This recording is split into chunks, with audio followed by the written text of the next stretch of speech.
pas une armée française. C'est-à-dire quoi? Ils sont là pour accompagner les régimes, mais ils ne sont pas là pour jouer leur rôle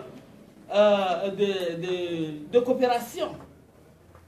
Ça faut se les donner. Et l'étude a clairement démontré que la politique française n'est pas faite pour l'armée, mais c'est l'armée qui est faite, mais c'est par l'armée, mais pour l'armée. Attendez, la politique française n'est pas faite par l'armée, mais pour l'armée. Il y a un problème. Il y a un problème où nous demanderons aux écolos de revoir, parce que ça ne crédibilise pas un pays démocratique comme la France. À l'heure où nous sommes en train de parler de tout et de rien, ça aurait été au Tchad, même la garde présidentielle va se pointer là pour disperser les gens et arrêter certains leaders. Donc la France aura à gagner en faisant des efforts pour ne pas accompagner les dictateurs. Si à 25 ans, il n'a pu rien faire pour sa propre population, ce n'est pas ce mandat en cours qu'il fera quelque chose. Ce n'est pas possible. Et c'est le seul président qui a eu à gagner énormément d'argent. Beaucoup d'argent. Jeté à l'eau. Rien n'a changé. Il n'y a pas des hôpitaux, il n'y a pas de médicaments, il n'y a rien. Même pour payer les salaires des fonctionnaires, il faut les payer par découvert bancaire. On est arrivé à ça. Et il faut accumuler 2-3 mois d'arriérés et aller demander aux banques primaires de verser les salaires des fonctionnaires en attendant. Et comme c'est des commerçants, ils veulent les bénéfices. Et ils le font. Ce n'est pas juste. Il y a quelque chose qui ne marche pas là. Et toujours selon l'étude, il y a beaucoup de choses, mais je vous demanderai d'aller sur le site du CCFD, parce que c'est à travers le comité de suivi de l'appel à la paix et à la réconciliation que le CCFD a financé cette étude sur les petites et grandes controverses de la France. C'est l'étude de Roland Marshall? De Roland Marshall, oui. L'étude de Roland Marshall. Donc, ils nous disent, Déby, c'est l'homme idéal, c'est lui qui combat le terrorisme en Afrique, c'est ceci, des beaux mots pour nous endormir. Mais on sait pertinemment derrière ces mots, il y a des morts d'hommes. Il y a des morts d'hommes. Comment faire pour arrêter à verser le sang des innocents? Déby est bon par rapport à quoi? La coopération qui lie le Tchad à la France n'est pas datée de son ère. Même après Déby, cette coopération va toujours continuer. Mais pourquoi ce dictateur? Il n'a jamais gagné des élections, mais il a été toujours validé par la France. Il a toujours été ovationné à l'Élysée. Donc on n'a rien compris. Il y a deux poids, deux mesures. Dans certains pays, la France dit non. Et dans certains pays, il faut acclamer. Où va le monde? C'est ça aussi qui a motivé notre engagement à la lutte. C'est ça qu'on s'est dit, mais si on ne le fait pas, qui le fera à notre place? Il faut qu'on le fasse. Il faut que certaines personnes tombent pour délivrer les autres. C'est ça. Par la voie diplomatique, ça ne passe pas. Parce que ce n'est pas un enfant de cœur. J'ai de l'argent, je peux faire de l'argent, ce que je veux. Et il y a des films qu'on n'a pas amenés ici. Si on amenait des films, ça va vous écœurer. Ou le mariage d'un fils de président, les gens bradaient des billets de 10 000 en train de s'amuser comme ça avec des billets. Au moment où la population n'a même pas accès à l'eau et à la nourriture. D'où vient cet argent? Ce n'est pas l'argent des contribuables. Et pourquoi ces contribuables doivent subir au détriment de ce clan? C'est pourquoi la peur de Déby de quitter le pouvoir, c'est qu'on va les régler les comptes. Ce qui est sûr, comme c'est un pays qui a toujours connu la guerre, les autres clans ne vont pas les faire cadeau. Là où ce clan va se trouver, il aura des comptes à rendre à la population. C'est ça sa peur. Vaut mieux mourir là et ne pas voir la misère de ma famille que de partir et me faire livrer à mes bourreaux et en même temps ma famille. Donc, il y a un problème. il y a... Merci. Oui, il y a un problème. Donc nous, comme ce n'est pas un enfant de cœur, nous demandons aux écologistes. On s'est aussi dit au pays que le jour où le parti écologiste arrivera au pouvoir, comme c'est des gens qui ont à cœur l'humanité tout entière, les arbres, les humains, tout, ces gens-là pourront au moins nous écouter. Parce que là, on n'a pas d'interlocuteur. Parce qu'avec les écologistes, le respect de l'être humain est prioritaire. Ils ne vont pas nous traiter de la même manière. Mais tel que c'est parti gauche, droite, avant, derrière, on ne se retrouve pas. Et c'est ce que nous ressentons dans notre cœur. Parce qu'en tant que société civile, on n'a pas de langage diplomatique. Si on vous dit qu'on a faim, on a faim. On a soif, on ne peut pas dire peut-être que demain j'aurai faim. Donc, j'ai faim. Et c'est ce que nous subissons. Et on souhaite que le parti écologiste puisse voir avec les institutions comme la Commission, l'Union européenne, la Banque mondiale, le PNUD, tous ces gens, la BAD, toutes ces institutions-là sont dans sa poche. Ouais. Sont dans sa poche et il est sûr de ce qu'il fait. Donc, au moins, sortir un communiqué, les rappelant à l'ordre parce que ce n'est pas de leur rôle. Et comme il a été déjà autoproclamé, est-ce qu'il faut encore organiser des élections pour gaspiller l'argent? Parce qu'on sait déjà le résultat, la France va valider. La France va valider, même si Déby se représente 1000 fois. Et s'il ne meurt pas, la France va valider. Est-ce qu'il faut encore débloquer l'argent des contribuables européens pour qu'on puisse valider quelque chose qui ne va pas avec leur vision? C'est ça le problème. Parce qu'il n'a jamais gagné les élections. Depuis qu'il est arrivé, il n'a jamais gagné les élections. Je laisserai la parole à mon collègue de me compléter. Peut-être j'ai omis certains points. Je m'appelle Mahamadou Ibedou, je suis membre de la coalition Trop c'est trop. J'anime une association de défense des droits de l'homme qui s'appelle la Convention canadienne pour la défense des droits humains. Et je suis membre de la coalition Trop c'est trop. Je suis l'adjoint de Mme Céline, elle est porte-parole, moi je suis porte-parole adjoint. Bon, je ne vais pas manquer à la tradition de remercier d'abord ce verre parce que même si eux-mêmes, tout à l'heure quand ils avaient parlé de la prise de pouvoir en France par le verre, tout le monde mais on va prendre le pouvoir. Oui, oui. Absolument. Il faut. Nous croyons et nous espérons fortement. Bon, voilà, parce que en tant qu'écologiste, vous avez certes un petit nombre de députés au Parlement européen, mais dès lors que vous avez la vérité avec vous, c'est-à-dire que vous avez la défense des droits humains, la défense de l'environnement, pour lequel tout le monde pourra bénéficier, même les multinationales, vous êtes un petit nombre à lutter pour ça. Ça veut dire que quand on dit la vérité, on dérange. Et quand on dérange, on a une petite influence là. Forcément. C'est le cas chez nous. Nous ne sommes pas nombreux dans c'est trop une vingtaine de personnes.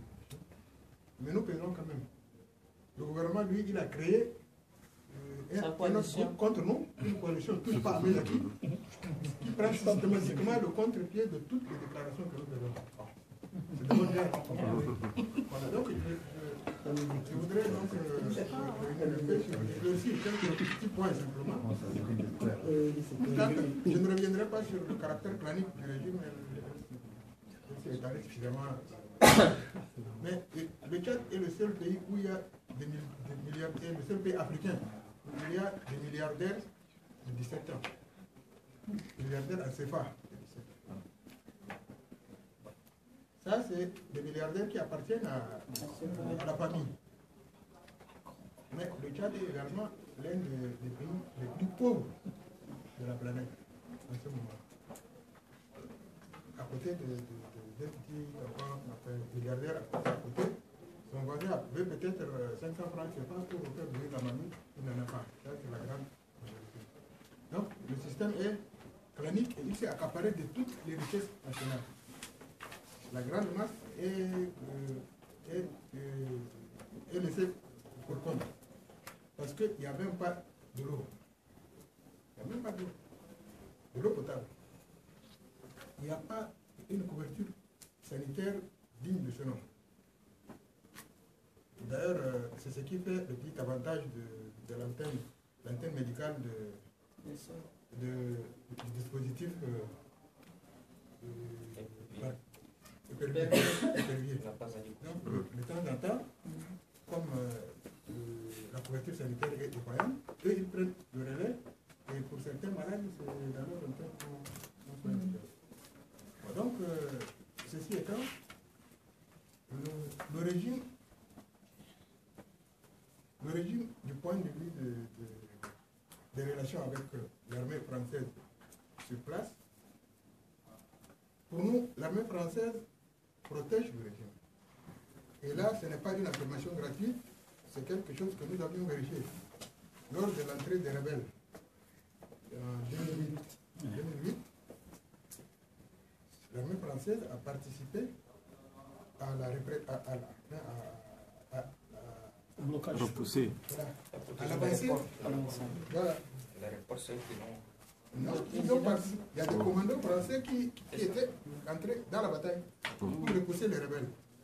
Ça, c'est un. Deux, au moment où on enlevait les opposants. Vous aurez entendu parler de M. Nimour Moumoussale, qui est un grand opposant, qui était le coordonnateur d'un groupe d'opposants radicaux, qui avait été enlevé et qui a disparu jusque-là. La France était complice dans l'enlèvement de M. Ibn. Parmi d'autres. Parce qu'en ce moment, le Tchad a des prisonniers politiques. Les prisons tchadiennes abritent des prisonniers politiques. Et ce n'est pas que la grande prison, il y a des prisons occultes au Tchad. Vous avez par exemple la police politique qui a sa prison. Vous avez des individus proches du clan qui détiennent leur prison. Ouais. C'est aussi vraisemblable que cela puisse paraître, c'est ça. La terreur est palpable. Nous, défenseurs des droits de l'homme, quand nous essayons de dénoncer certains cas, nous sommes régulièrement menacés. Il est vrai qu'il y a une relative liberté d'expression pour la consommation extérieure. Ça veut dire que en fait, ça marche un peu, on nous laisse parler un peu, mais sans aller plus loin, parce que chaque fois, on essaye de vous freiner. À l'approche des élections de 2016,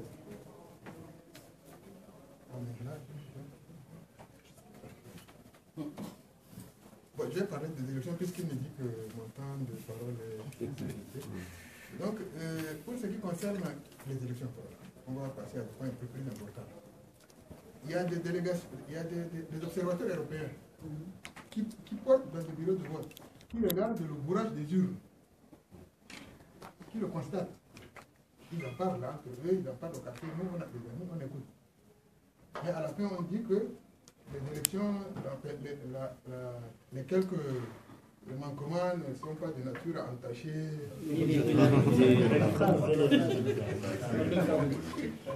Ça, c'est l'expression.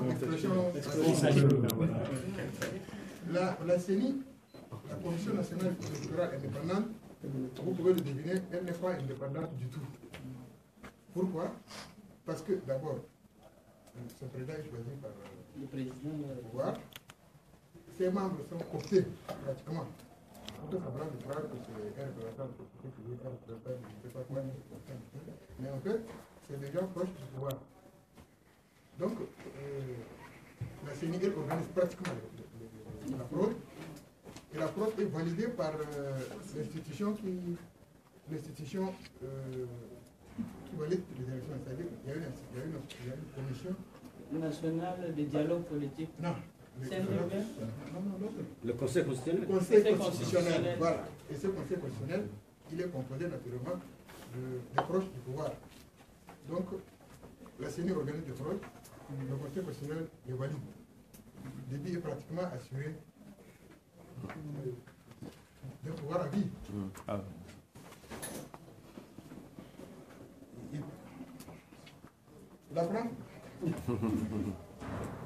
La France, un jour, je me rappelle, j'étais chez moi, j'écoutais François Hollande à la francophonie à Dakar. Il disait que à tous les présidents que vraiment c'est pas la peine de ça, c'est un scandale, c'est scandaleux. Comment les chefs d'État ont perdu le pouvoir, comment les chefs d'État les constitutions pour rester au pouvoir. Après, il dit, bon, il remercie le président Déby pour avoir accepté l'installation de l'état-major de Barkhane. L'armée tchadienne, qui est une armée planique, qui n'est vraiment pas une armée, c'est des civils armés. C'est l'armée qui porte la tenue militaire, qui n'a aucune culture militaire. Et qui sont dirigés par ses fils, donc tous ses parents. Cette armée-là est devenue un fonds de commerce pour Déby. Il fut un moment où la France, il y a eu quelques déclarations qui avaient un peu ébranlé Déby. Quant à sa mauvaise gouvernance, quant au fait qu'il ne respecte pas les droits de l'homme et autres. Quand Déby l'a compris, il s'est mis à mettre le paquet sur l'armée. Et il a accouru au secours de la France, au Mali d'abord.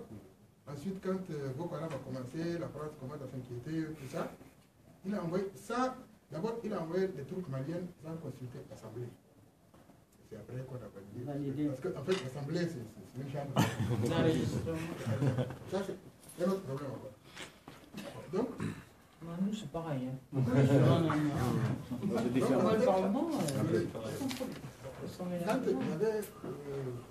Quand j'avais écouté la déclaration de Hollande, j'ai appelé ici un journaliste de Radio France Internationale, dont j'ai les coordonnées, d'intervenir par rapport à la déclaration de Hollande. Je n'ai jamais écouté. On ne m'a plus répondu. Je veux dire quand même, les informations relatives au Tchad sont filtrées et il y a quelque chose à RFI. RFI qui est très écouté chez nous. Donc,